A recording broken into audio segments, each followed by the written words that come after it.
أهلا بحضراتكم من جديد. تعرفنا الآن على جزء أكبر من مباريات دوري 32 في هذا المونديال فيفا 2026. منتخب ألمانيا في الجزء الأيمن من الجدول يلاقي باراغواي، ثم بعد ذلك فرنسا تلاقي السويد، وبالتالي من المنتظر أن نشاهد ربما لقاء كبيرا فرنسيا ألمانيا بشكل مبكر في دور 16 في هذه البطولة، ثم جنوب أفريقيا مع كندا، هولندا مع المغرب، وربما هذا الربع من الجدول هو الأكثر صعوبة مع كمية كبيرة من المنتخبات تتواجد في نفس الجزء من الجدول. ثم بعد ذلك إسبانيا تنتظر فريق أمريكا المستضيفة تلاقي البوسنة، والمنتصر يلاقي ربما البلجيكا أو منتخب بلجيكا، وبانتظار أن نتعرف على من سيلاقي منتخب بلجيكا في دور 32. الجهة اليسرى من الجدول فيها البرازيل واليابان، المنتصر يلاقي المنتصر من لقاء منتخبي كوت ديفوار والنرويج، بانتظار معرفة منتخب المكسيك سيلاقي من، ثم لقاءان تعرفنا عليهما، منتخب الأرجنتين يلاقي الرأس الأخضر، المنتصر من المنتخبين يلاقي الفائز بين منتخبي مصر وأستراليا. لذلك أبو تريكة يريد لقاء مصريا أرجنتينيا، وقال مصر ستلاقي ميسي في دور 16، ومنتخب سويسرا كذلك بانتظار أن يتعرف على من سيلاقي في المباريات المقبلة المتبقية من دور مجموعات في كأس العالم. مشوار صعب كابتن عمر، الأمور أصبحت أكثر صعوبة وأكثر تعقيدا في الأدوار المقبلة مع ضغط المباريات، مع كمية قليلة الآن من الأيام للتعافي بعد دور أول كان صعبا لمعظم المنتخبات باستثناء من ضمن التأهل كمركز أول في مباراتين، البقية كلهم عانوا مع السفر مع التنقل ومع جهد المباريات. أكيد يعني عامل الاسترجاع والريكفري يعني لازم يكون على مستوى عالي، يعني يختلف من منتخب لمنتخب. فمع المدة القصيرة أعتقد يعني اللاعبين راح يعانوا كثير بالمباريات، خاصة المنتخبات اللي بذلت جهد كبير بدور المجموعات. يعني في منتخبات يعني ضمنت التأهل من يوم مصر، خاصة في الشوط الثاني كابتن كان واضح أن المجهود البدني كبير وكبير جدا.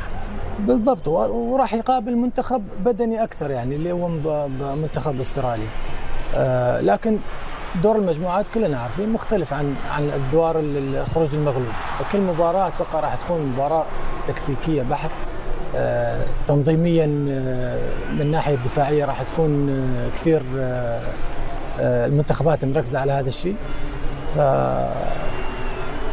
ممكن يصير في مفاجآت بدور الخروج المغلوب، لكن كل التوفيق للمنتخبات العربيه اللي تأهلت،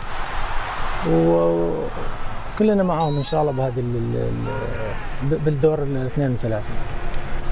زيزو اليوم ظهر بشكل جيد الشوط الثاني كابتن محمد. زعل مني اللي انا قلت لو يفوز. انت مزعل الناس دائما. لا انا على فكره هم اخواتي واصحابي، وانا اتمنى لهم كل التوفيق. فانا قلت من باب محبه انه استمتع انت بكاس العالم. عشان كده انا كنت بقول لك ايه، ما احبش اكون على ماتشات مصر لانهم احيانا بيزعلوا، فاتمنى له. هو طبعا من الامكان عنده لعيب امكانيات كبيره، هو بيتعرض نوعا ما لضغوط، وزي ما قلت اللعيب لازم يستغل كل دقيقه بيلعبها في كاس عالم. بس هذه الضغوط كابتن طبيعيه لاي لاعب ينتقل من الاهلي للزمالك ومن الزمالك الاهلي. انا قلت لك ما فيش اي لعيب لعب في الاهلي والزمالك يا محمد تلعب في اكبر ناديين في العالم العربي مش عاوز تتعرض لضغوط طبيعي. لا ده طبيعي، تعامل طبيعي، وهو عنده امكانيات. الناس بتطالب اللي عنده امكانيات يا كابتن محمد. انا مبسوط على فكره مرموش النهارده. مرموش الشوط الثاني ممتاز. باداء ده مرموش اللي احنا نعرفه، وهتلعب معاك ان شاء الله في الماتشات اللي جايه، ودوره هيبقى كبير، خاصه ان شاء الله. اتمنى صلاح تكون الاصابه خفيفه، لانه هو بيبقى في الثلث الهجومي يا كابتن محمد مهم عندنا، لازم تقل اللعيب بيبقى تقيل، اسم هو وصلاح في الثلث الهجومي بيبقى تقل، لهم تقل، هم زي المغناطيس لينا وللمنافسين، ييجوا عليهم تفضل مساحات للي حواليه، فدول محطتين اساسيتين للفريق. حاجه تانية لازم منتخبنا ياخد باله منها، توزيع الجهد. احنا بنلعب رتم عالي بوب بوب بوب على طول، لا لازم احيانا تخلي الكوره تمشي، تخلي الكوره هي اللي تجري. احنا لسه ما استخدمناهاش في الثلاث ماتشات، لازم نستخدمها. في خروج المغلوب لازم توزع جهدك وتخلي الكرة اللي تتعب هي اكتر، وخاصة للمنافسين ذات الاندفاع البدني. دوخوا بالكورة. هو عاوز ايه؟ عاوز تكون قدامه الكورة وانت قدامه وتمسك الكورة الشمال يمين.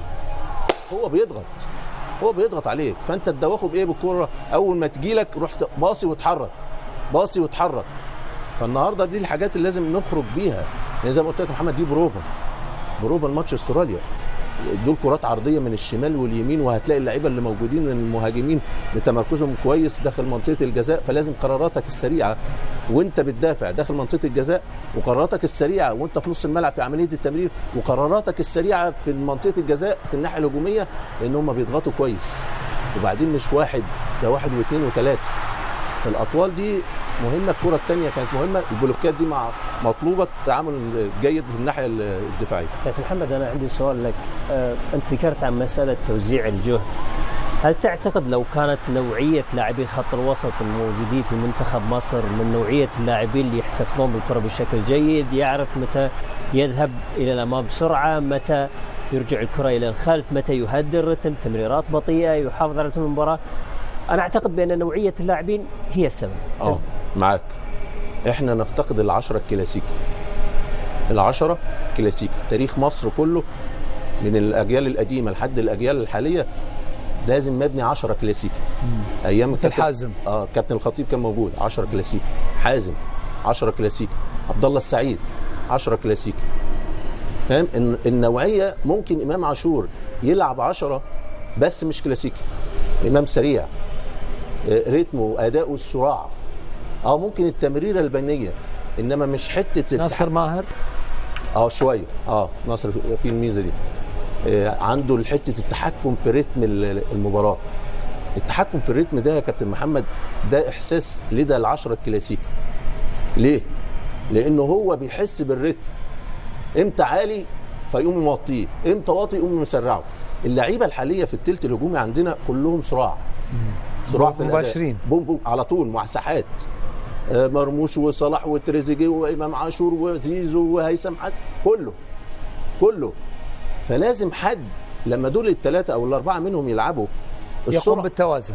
السرعه دي لازم حد يتحكم في السرعه. فده مهم. مهند ومروان بس ما عندهمش الميزه بتاعت التحكم في الريتم. هم بيتحكموا في الايقاع الشمال واليمين وفي نص الملعب يدي توازن، لما من متحكم في الريتم يفتقدوا العشرة الكلاسيك، لان طبيعه اللعيبه الحاليين وامكانياتهم توحي ان هم بيحتاجوا للمساحات والسرعه في الاداء. ما تزعلش زيزو ثاني لو سمحت. لو نستعمل زيزو الان متحدثا بعد نهايه هذه المباراه ان شاء الله. الحمد لله رب العالمين، الحمد لله. يعني واحد مش قادر يوصف سعادته بتأهل مصر لأول مرة في تاريخها، وكمان المكسب المرة اللي فاتت في أول مرة في تاريخها، فحاجة شرف وفخر عظيم الواحد يفضل فخور بيه للأبد. يعني مبروك للشعب المصري، يستاهل فرحة زي دي. مبسوطين لهم جدا وبنتعب عشانهم وبنحارب عشانهم، والحمد لله ان احنا قدرنا نفرح الشعب المصري ونخليه فخور بينا. الحمد لله. زيزو قدر الله ما شاء فعل على مستوى الترتيب، لانه كان رغبه في البقاء في سياتل وصعود في صداره المجموعه، لكن لم يتغير شيء لانه استراليا ايضا مش هتصعب على روح واداء المصريين البطولي في هذه البطوله. والله احنا كنا متكلمين قبل الماتش ان احنا بنلعب كل ماتش اللي فوز يعني، بس ما حدش عارف الخير فين يعني. لعله خير. في الاول وفي الاخر احنا حققنا نتائج ايجابيه جدا، وصعدنا بشكل يخلي الناس تبقى فخوره بينا، وان شاء الله نقفل بقى، نتبسط النهارده ومع الشعب المصري وكل الناس، وان شاء الله نقفل من بكره باذن الله، نركز الماتش اللي جاي باذن الله. الف مبروك حبيبي.